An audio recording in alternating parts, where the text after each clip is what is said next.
بسم اللہ الرحمن الرحیم۔ عزیز طلبہ، السلام علیکم ورحمۃ اللہ وبرکاتہ۔ اللہ تعالیٰ کی ذات سے امید ہے کہ آپ تمام حضرات خیریت سے ہوں گے۔ عزیز طلبہ، میقات اول کی طرح میقات دوم کی تدریس کا آغاز بھی آن لائن کلاسز کی صورت میں کیا جا رہا ہے،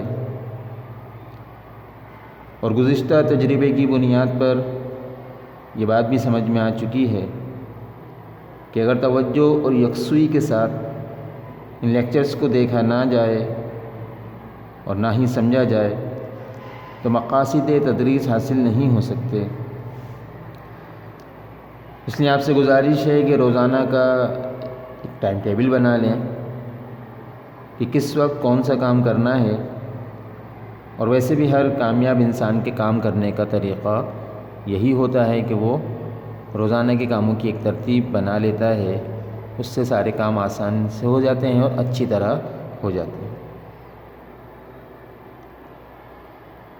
اور جب پڑھنے بیٹھیں تو تمام ضروری اشیاء جو کہ تدریس کے وقت کمرہ جماعت میں ہمارے پاس ہوتی ہیں، وہ دوران لیکچر بھی ہمارے پاس ہونی چاہیے، جن میں کتاب، کاپی اور اسٹیشنری وغیرہ شامل ہے۔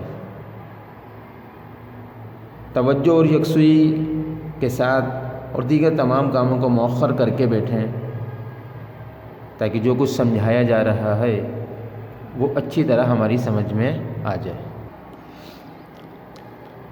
عزیز طلبہ، جماعت ہشتم میں میقات دوم میں بھی ہم وہی کتاب پڑھتے ہیں جو کہ میقات اول میں پڑھی گئی ہے۔ جو اسباق میقات اول میں پڑھ لیے گئے تھے وہ دوبارہ نہیں پڑھے جائیں گے، بلکہ ان سے جو باقی اسباق ہیں ان سے کتاب کا آغاز کیا جائے گا۔ کام کرنے کی ترتیب پہلے کی طرح ہے کہ کس طرح ہم کاپی میں کام کرتے ہیں۔ کاپی ہماری کس طرح صاف ستھری ہو، فہرست کس طرح بننی چاہیے، الفاظ معنی کس طرح لکھنے ہیں، سوال جواب کی کیا ترتیب ہوتی ہے، یہ باتیں آپ کو پہلے بھی بتائی جا چکی ہیں، دوبارہ سمجھ لیتے ہیں۔ فہرست بنانے کی ترتیب گزشتہ کی طرح ہے کہ پہلے ہم نمبر شمار کا کالم ہے، اس میں پہلا سبق ہے تو یہاں نمبر 1 لکھ دیں گے۔ اس کے بعد تاریخ ہے، جس تاریخ کو یہ کام کیا جا رہا ہے، مثال کے طور پہ 30 نومبر 2020 ہے۔ پھر سبق کا نام آ جاتا ہے، ہمارا جو سبق ہے پہلا مل کے رہو نظم ہے، اس کا عنوان لکھا جائے گا، نیچے سوال جواب لکھا جائیں گے، اور اس سے اگلے کالم میں لکھا ہے کہ اس سبق کے جو سوال جواب ہیں وہ صفحہ نمبر کیا ہے جہاں سے یہ کام شروع ہوا۔ مثال کے طور پہ صفحہ نمبر 2 سے ہم اس کا آغاز کرتے ہیں اور صفحہ نمبر 5 تک اس سبق کے تمام کام سوال جواب مکمل ہو جاتے ہیں، تو ہم اس میں اس طرح لکھیں گے، صفحہ نمبر 2 سے صفحہ نمبر 5 تک یہ سبق مل کے رہو کے سوال جواب۔ پھر اس کے بعد ایک لائن چھوڑیں گے، پھر دوسرا سبق تو نمبر شمار میں نمبر 2 لکھ دیں گے، دوسرے دن کی تاریخ، دوسرے سبق کا عنوان، پھر اس کے سوال جواب کا، اور پھر یہ سبق جس صفحے سے شروع ہوا ہے اس کا نمبر، اور جس صفحے پہ اس سبق کے سوال جواب اختتام پذیر ہو رہے ہیں اس صفحے کا نمبر لکھ دیا جائے گا، اور اسی ترتیب سے تمام اسباق کی انڈیکس یا فہرست بنائی جائے گی۔ فہرست کے بعد جو پہلا صفحہ ہے اس کے اوپر میقات دوم لکھا جائے گا، 2020 2021 بھی لکھا جائے گا، اس میقات دوم 2020 سے 2021، اور پھر اگلے صفحے پر ٹائٹل پیج بنے گا، سبق کا نام لکھا جائے گا۔ جیسے اگر ہمارا پہلا سبق ہے مل کے رہو تو ہم نے اس کا عنوان لکھ دیا، اور پھر اگلے صفحے سے اس کے الفاظ معنی لکھے جائیں گے۔ اس ترتیب سے یہ ہر کام کی ترتیب اسی طرح ہو ٹائٹل پیج بنایا جائے گا جس کو ہم سرورق کہتے ہیں. اس کے بعد الفاظ معنی، اس کے بعد سوال جواب کی ترتیب ہوگی. سوال جواب کس طرح لکھے جائیں گے یہ بھی آپ کو بتایا جا چکا ہے کہ پہلے سوال لکھیں گے، اس کے بعد اس کا جواب، اور پھر جواب ختم ہونے کے بعد جب دوسرا سوال لکھیں تو بیچ میں ایک لائن کو چھوڑ دیا جائے گا. پھر سوال کے بعد جواب لکھا جائے گا، اور پھر اگلا سوال لکھنے کے لیے دوبارہ جواب اور سوال کے درمیان ایک لائن کو چھوڑا جائے گا. صفحے کے اوپر تاریخوں کے لیے 2 جگہیں موجود ہیں.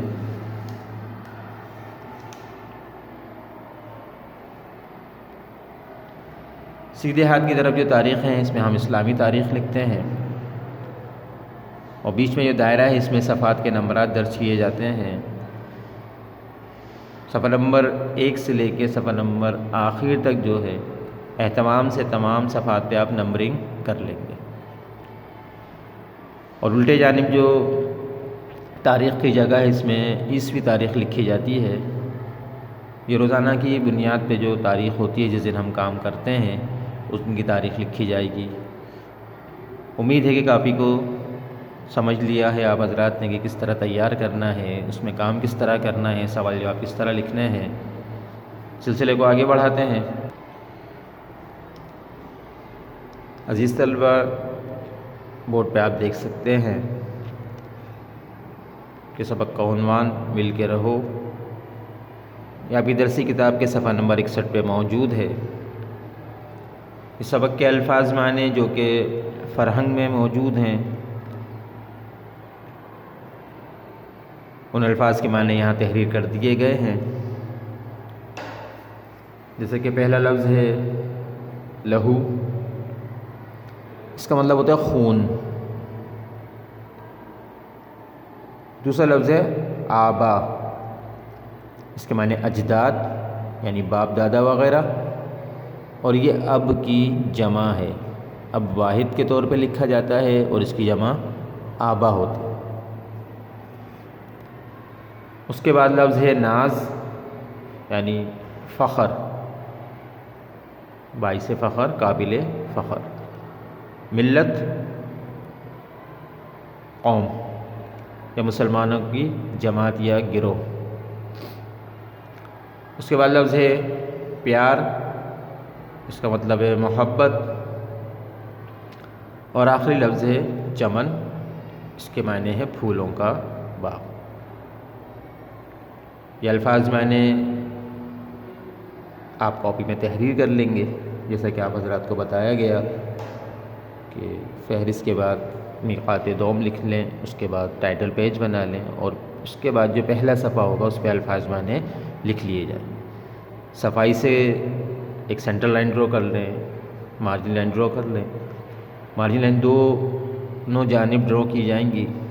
سیدھے ہاتھ کی جانب تقریباً 1.25 انچ کا حاشیہ ہو، اور الٹے ہاتھ کی جانب جو مارجن لائن ہوگی اس کو تقریباً ½ انچ کا حاشیہ رکھا جائے گا.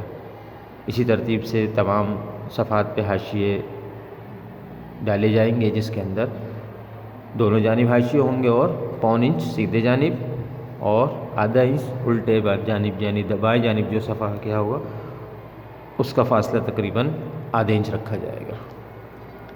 یہ الفاظ معنی آپ اس میں تحریر کر لیں گے. سلسلہ تدریس کو آگے بڑھاتے ہیں. اب اس نظم کی بلند خوانی کر لیتے ہیں، ان کے جو بند ہیں اس کے مفہوم کو سمجھ لیتے ہیں. شاعر ہمیں کیا سمجھانا چاہتے ہیں، کیا پیغام دیتے ہیں.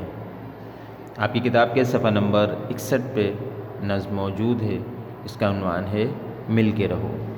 کتاب کھول لیں، صفحہ نمبر 61.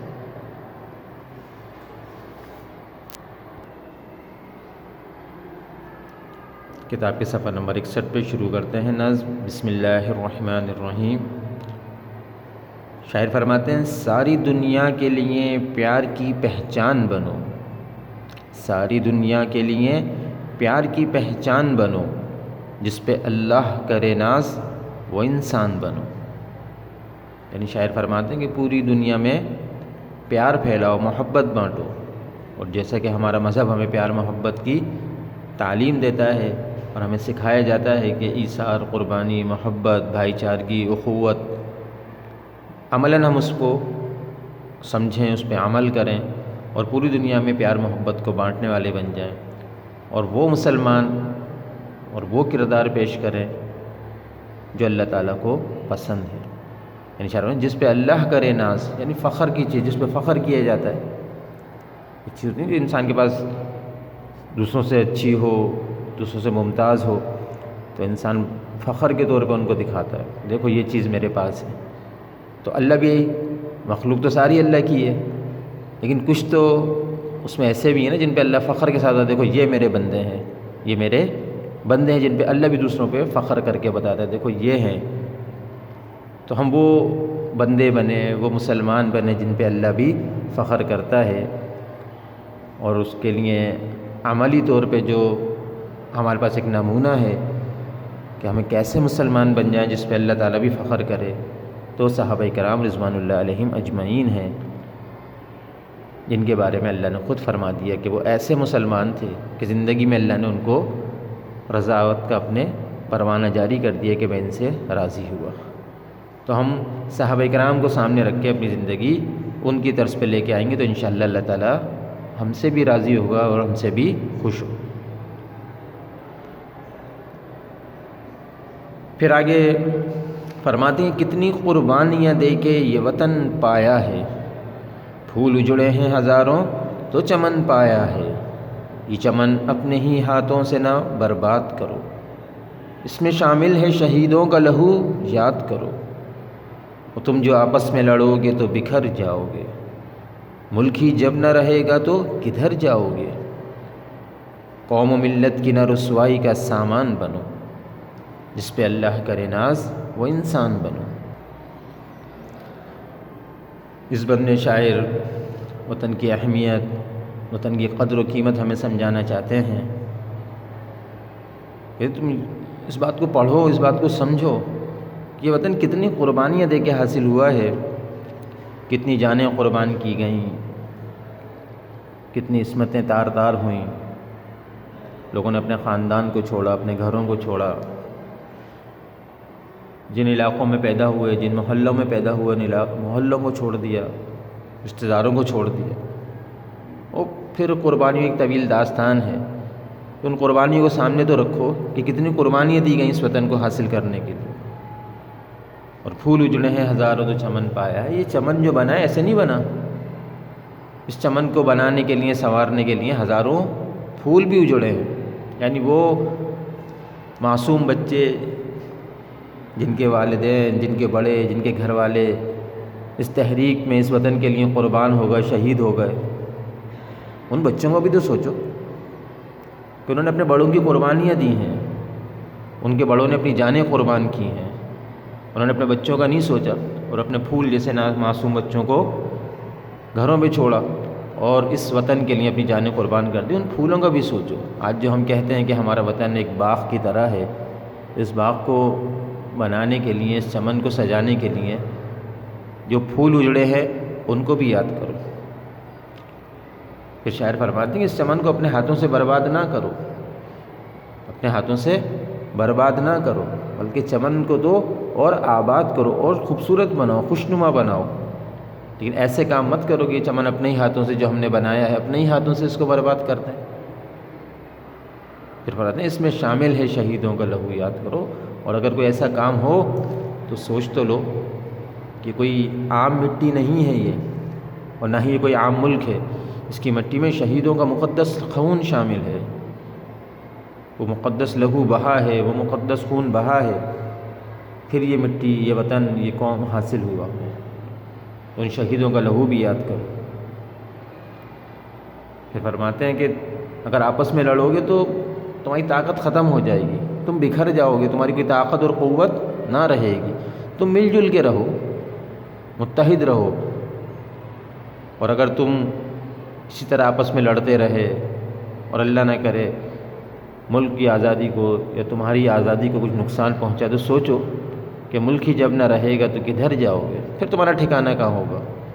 گھر انسان کا گھر ہوتا ہے نا، چاہے جیسا بھی ہو، جھونپڑی کی شکل کا ہی کیوں نہ ہو، کچے ہی کیوں نہ ہو، بہت ساری پریشانیاں ہی کیوں نہ ہو، لیکن گھر تو ہے نا،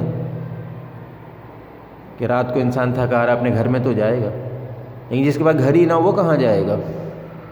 تو شاعر فرماتے ہیں کہ اگر سوچو، اگر ہماری کن اعمال کی وجہ سے، ہمارے کردار کی وجہ سے خدا نخواستہ آزادی کو نقصان پہنچا تو پھر اپنا ٹھکانہ تو سوچو کہاں ہوگا۔ فرماتے ہیں اور ایسے کام مت کرو جو قوم کی رسوائی کا سبب بنے، نہ ہی بطور پاکستانی اور نہ ہی بطور مسلمان۔ ہمیں وہ اعمال، وہ کام نہیں کرنے چاہیے جو ہمارے لیے شرمندگی کا سبب بنے، رسوائی کا سبب بنے۔ ہمیں تو وہ انسان بننا چاہیے جس پہ اللہ تعالیٰ ناز کرتا ہے۔ یہ اس بند کا مفہوم۔ اگلے بند میں فرماتے ہیں شاعر، ایک ہم سب کا خدا، ایک ہمارا ہے رسول، رنجشیں بھول کے اپناؤ محبت کے اصول، ایک ہی باغ کے پھولوں کی طرح کھل کے رہو، ایک تسبیح کے دانوں کی طرح ہم مل کے رہو، ایک ہو جاؤ تو فولاد کی طاقت تم ہو، ساری دنیا کے لیے شمع ہدایت تم ہو، اپنے آبا کی طرح صاحب ایمان بنو، جس پہ اللہ کرے ناز وہ انسان بنو۔ پھر اس بند میں شاعر ہمیں بطور مسلمان بھی تعلیم دیتے ہوئے فرماتے ہیں کہ ہم تو وہ مسلمان ہیں جن کا اللہ بھی ایک ہے، رسول بھی ایک ہے، قرآن بھی ایک ہے، اور اللہ کے رسول جو ہمیں تعلیم دے کے گئے، ہمیں آپس میں بھائی بھائی بنا کے گئے ہیں۔ تو فرماتے ہیں آپس کی رنجشوں کو بھلا دو اور محبت کے ساتھ زندگی گزارو، جیسا کہ اللہ کے رسول نے ہمیں سکھائی ہے، اس طرز پہ زندگی گزاریں اور دنیا کے اندر محبت کو عام کریں۔ وہ فرماتے ہیں ایک ہی باغ کے پھولوں کی طرح کھل کے رہے۔ اس طرح باغ کی خوبصورتی اس کے پھولوں سے ہوتی ہے، ہر پھول اپنا کردار ادا کرتا ہے، ہر پھول کا رنگ الگ، خوشبو الگ، اس کی شکل و صورت الگ، اور وہ ساری شکلوں صورتیں مل کے، ساری خوشبوئیں مل کے باغ کو کیا کرتی ہیں؟ خوب سے خوبصورت بناتی ہیں۔ اس طرح تم بھی مل جل کے باغ کو خوبصورت بناؤ، اور جیسے تسبیح کے دانے ایک ڈوری میں پرو دیے جاتے ہیں تو وہ تسبیح بنتی ہے، فرمایا کہ اس طرح تسبیح بن جاؤ۔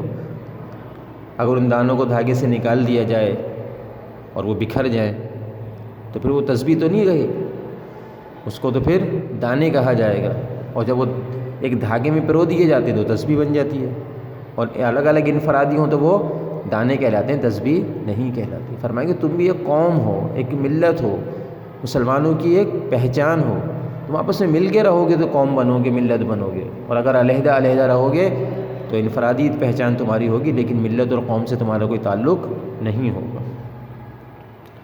وہ فرماتے ہیں اگر تم ایک ہو جاؤ گے تو فولاد سے جیسے طاقتور ہو جاؤ گے، اگر ایک ہو جاؤ، متحد ہو جاؤ تو فولاد کی طرح طاقتور ہوگے، اور اگر آپس میں متحد نہ ہوئے تو تم مٹی ہو، ڈھیر ہو، کچھ بھی ہو، تمہاری کوئی طاقت نہیں ہوگی۔ اور فرماتے ساری دنیا کے لیے شمع ہدایت ہو، تمہیں تو اللہ نے بھیجا لوگوں کی ہدایت کے لیے کہ دنیا کو علم کی روشنی سے منور کرو، دوسروں کی ہدایت کا ذریعہ بنو۔ ہم اس لیے تو نہیں آئے کہ لوگ ہماری وجہ سے خدا نخواستہ گمراہ ہو جائیں، ہم تو اس لیے آئے کہ دنیا کے اندر علم کو عام کریں، اسلام کو عام کریں، اور وہ کردار ادا کریں جو کہ ہر مسلمان کا ہونا چاہیے۔ اور آخری میں فرماتے ہیں کہ اپنے آبا کی طرح صاحب ایمان بنو، اپنے بڑوں کی طرح، اپنے بزرگوں کی طرح۔ اور اصل میں ہمارے بڑے بزرگ کون ہیں؟ صحابہ کرام ہیں، صحابہ کرام رضوان اللہ علیہم اجمعین، ان جیسا ایمان اللہ فرماتا ہے کہ ان جیسا ایمان لے آؤ۔ اگر تم اللہ کا قرب حاصل کرنا چاہتے ہو، اللہ سے تعلق قائم کرنا چاہتے ہو تو وہ ایمان لے آؤ جیسے کہ صحابہ کرام نے۔ یہ قیامت تک آنے والے انسانوں کے لیے کیا ہے بھائی؟ ایک نمونہ ہے کہ اللہ تک پہنچنے کا جو راستہ ہے اور یہ طریقہ ہے وہ صحابہ کرام بتا کے گئے ہیں، سکھا کے گئے ہیں۔ تو شاعری فرماتے ہیں اپنے آبا کی طرح صاحب ایمان بنو، وہ ایمان لے آؤ جو صحابہ کرام کا تھا، کہ جن کے ایمان کی گواہی اللہ نے خود قرآن میں دی ہے، اور جس پہ اللہ کرے ناز وہ انسان بنو، اور وہ انسان بن جاؤ جو کہ جس پہ اللہ بھی فخر فرمائے کہ دیکھو یہ ہے میرے بندے۔ یہ نظم تھی جس کا مفہوم تھا۔ آج کے لیکچر میں اتنا ہی پڑھیں گے، اگلے لیکچر میں انشاءاللہ مشقی سوال جواب دیکھیں گے، سمجھیں گے۔ آج کی ڈائری نوٹ فرما لیں کہ جو الفاظ میں نے دیے گئے ہیں ان کو تحریر کر لیں اور ان کو یاد بھی کر لیں، ڈائری لکھ لیں۔ یہ ڈائری نوٹ فرما لیں، نظم کے الفاظ میں نے تحریر اور یاد کریں۔ دوسرے لیکچر میں انشاءاللہ اس نظم کے سوال آپ کو سمجھیں گے، دیگر کام کو سمجھیں گے۔ جب تک کے لیے اجازت۔ السلام علیکم ورحمۃ اللہ وبرکاتہ۔